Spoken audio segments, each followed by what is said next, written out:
Promise, nothing will be done without you guys. My favorite. I feel like I'm a therapist. All right. Tony was supposed to come up with 3. He didn't come up with anything. What? Where?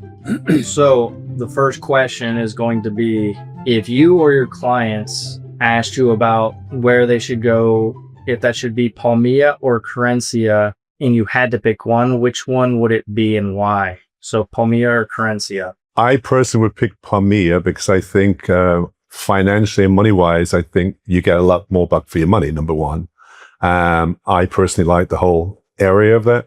Querencia is very popular. It's high-end, the beach club. What I think about Querencia is that if you're at the back of Querencia, like that's going to take another 20 minutes, 30 minutes to get there, whereas Palmilla, to me, is right there. And I just find that Palmilla is more elegant and nicer for what I'd like to live in. Actually, I like Palmilla too, just because of the community. It seems to be closer. It's older, but it's more established to me. I mean, it's beautiful and their facilities are great. But for me personally, I think I would rather feel part of a smaller community like Palmilla. Let me ask you this then. If you really like Palmilla, what is a place that you would put above Palmilla? For me, it would be Puerto Los Cabos. Puerto Los Cabos. Yeah. Okay, so why do you like Puerto Los Cabos? Even though it's outside of San Jose, I feel like it's a different area altogether. And I see the way it's growing and the whole feeling about driving around there and the communities and the houses. They just turn me on. I think it's really cool. Yeah, I do too, actually, even though it's a little ways out as well, but it has a different feeling to me. I feel like I'm part of closer to the beach. I guess maybe that's the reason I like that better. It's a little farther out, but it's still close to San Jose. It's just a different atmosphere to me. And the houses are beautiful. The streets are beautiful. It's quiet. I like it. And it's not as far as you think it is either, actually. Once you go out there once, like everywhere you go, when you go out for a drive, oh, this is so far. But when you actually do it a couple of times, it's like, oh, it's not so bad after all. And so you could go back and forth. So you get that feeling, oh, San Jose, calmness. That's good. Yeah, and most of Puerto Los Cabos is actually be a better price point than Palmilla Querencia too. All right, would you pick living on the Pacific Ocean or Sea of Cortez? For me, Sea of Cortez, because of the water, the ocean, plus the Pacific side. To me, I feel like you're way away and you have to come into town. I like the closeness of being to either San Jose, Cabo, San Lucas, so you can have this, that. That to me is like another world away. Yeah, Sea of Cortez for me too, especially because there's beaches that are swimmable. It's closer to many more things. And the same though, the Pacific side is still beautiful. To me, it's a bit more wild, a bit more windy, a bit more cool.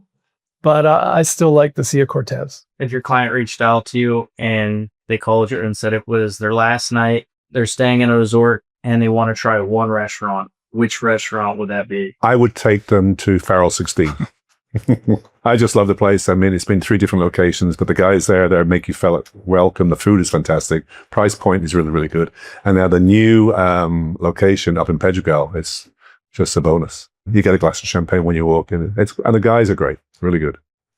You just stole mine. Well, we beat too many other ones. You can't pick the same. Yeah, no. Well, I could pick the same one, yeah. I'm just trying to think if there was another one. Where else would have been that I like? El Puerto, you like? Again, it's a price point. Yeah, right? That's true. If you're dealing with people who have money, right? I mean, and they want to see something different. You've got Mona Lisa and you've got Harry's now, but that to me is way over the top for what you get.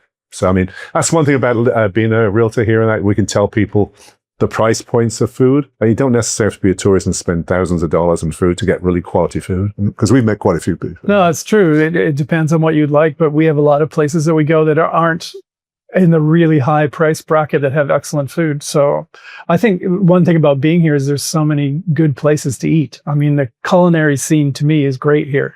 And there's everything from tacos to Michelin star. And the one place that people don't even think about going to is Cascadas. I mean, if people getting off, coming around and you go to the office and you're paying this money, we bring people there and they go like, oh, wow, you know, and it's very reasonable. You're sitting in the sand. It's like, it's great. So it's a good bye-bye in there. Hello. We bring them, when after the airport, we bring them there for the first night. And sometimes we'll leave the last night there too. And then you've got their ships in front of you. It's great. Where do you see good value right now? Is there some place that you've recently toured that maybe you had somebody that you thought should have bought and they didn't, or a specific area? Like, where are you high on right now?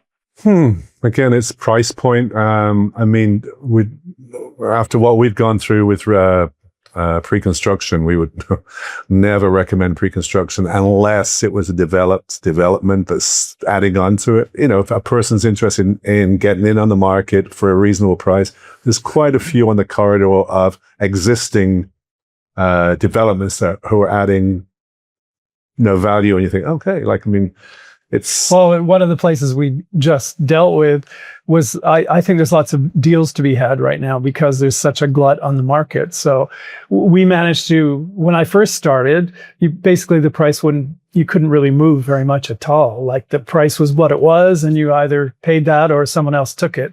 But we went from a place that was $515 to $550 actually. It's $550. Yeah. I'm sorry. Yeah. And they lowered it, and we actually ended up getting it for our client for $475. And it's beautiful. I think 4-bedroom master suites up on the Sunset side. I think it was brilliant. Elevator going up to the condo. It's really cool. So even though we talk about El Tezel being, so many new places, if you were in the market to buy a deal, I think that there's a deal to be had there right now. Yeah. But the thing is too, like compared with a couple of years ago, that the market, depending on what they're looking for, right? Between 300 and say 700-800, like you've got a major choice there, whereas before, like there was nothing around. So, and you can go in and, like Chris was saying, you can barter a little bit, bring the price down up. It's like, so you didn't have that. And depending what you're willing to compromise, because we had a client that looked at one of the developments, Cabo Costa. It had a small view, but it had a smart tub pool. Hot tub. It had a huge patio, and it was in the 300s, low 300s. And I thought that was an excellent deal for a new complex that had beautiful facilities, a pool, a gym. It was 3 years ago, you would never got that anywhere to like look that. at, basically. If you had somebody that was looking in Queveria or Diamante, and you could just say, you don't have to be like, oh, hey, I don't like this one. Just pick one and say like which one you like. I can answer that to start. Okay, you start. I like Queveria better, just because it's still on the Pacific side. It's a little far out, but not quite as far out as Diamante, even though Diamante is beautiful and it has the great golf and the facilities. It seems a little bit farther out for me personally. If you're a golfer and you love to stay in the community, then I think it's great. But Queveria has a lot of different areas in it. So there is different pools, lots of restaurants, and yet it's not that far from downtown if you want to escape for a little bit. Diamante, I guess if you're a golfer, it has that quote. It's like a Querencia of the Pacific side, or Palmilla. It's Diamante, even more so than Pedregal. I used to think Pedregal was the name, but it's still there, of course. Queveria, I think it'd be more conducive to families, to people, to rentable, maybe as well, rents type of thing. I don't know. Why would somebody work with you? And it's like, hey, you can work with us for this, or you should work with us because if you don't, like, technically you could end up with somebody who's...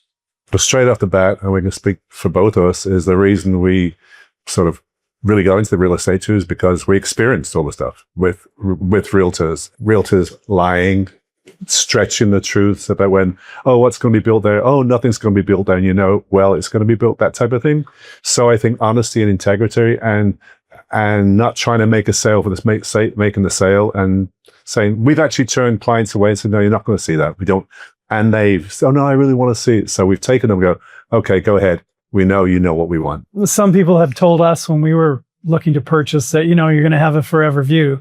And if there's a piece of land in front of you, as far as we're concerned, and it's blank and there's nothing on it, then there's a good chance that something will be built on it and that you're going to lose the view. So we are always upfront and like to think that we're acting with integrity at all times. One of your clients is going to buy something that maybe they don't know they're going to buy it. Which one of your clients, what are they going to buy and what's stopping them from buying? Mentioning their name or no? No. Well, there's one couple that have bought and they're going to be renting out for a while they bought pre-construction. It's come to fruition. What we know down the road they're going to buy because they're already looking, but they're trying to get their finances down the road together for it. That's one. And that would be a higher market. I think we've got a couple of clients that are showing interest on the higher range, and we're just feeding back and forth without pushing them, because I know the one I'm dealing with it's already told me, don't push me. Just keep sending me. but they're still there. And every now and then I get a note saying, hey, how about this? So it's like reeling in a fish. I don't fish, but reel them in is like, hey, there's a bait. Come on, just keep it open with them. And, Yeah, and I think people are, what's holding them back, a couple of them, is they're concerned about some political events in the States and the state of the economy. And, but I think they'll move past that. I think that they're going to see that there's value here.